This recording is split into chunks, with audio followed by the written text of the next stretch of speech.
Hi hello అండి అందరికీ నమస్కారం అండి ఫ్రెండ్స్. ఇప్పుడే అందిన వార్త, ఒక ఘోర రోడ్డు ప్రమాదం, 22 మంది కన్నుమూత అంటూ ఇప్పుడిప్పుడే మనకు ఒక బ్రేకింగ్ న్యూస్ అప్డేట్ అయితే రావడం జరిగిందండి. అయితే ఇందుకు సంబంధించిన వివరాలు అయితే మన వీడియోలో తెలుసుకుందామండి. ఎక్కడ ఏం జరిగింది అనేది క్లారిటీగా తెలుసుకుందామండి. వీడియో పూర్తి వరకు చూడండి ఫ్రెండ్స్, అప్పుడే మనకి పూర్తి సమాచారం అయితే తెలుస్తుంది. ఇక లేట్ చేయకుండా వివరాల్లోకి వెళ్ళిపోదాము. ఇక పశ్చిమాఫ్రికా దేశమైన నైజర్లో దారుణ రోడ్డు ప్రమాదం చోటు చేసుకుంది. 2 బస్సులు ఒకదానినొకటి బలంగా ఢీకొట్టుకున్న ఈ ఘటనలో 17 మంది సైనిక సిబ్బందితో సహా మొత్తం 22 మంది అక్కడికక్కడే ప్రాణాలు కోల్పోయారు.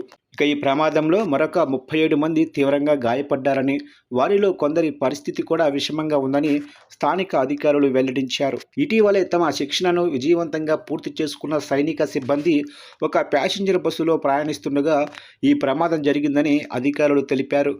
సమాచారం అందుకున్న వెంటనే రెస్క్యూ బృందాలు ఘటనా స్థలానికి చేరుకొని గాయపడిన వారిని అత్యవసర చికిత్స కోసం సమీపంలోని ఆసుపత్రులకు తరలించారు.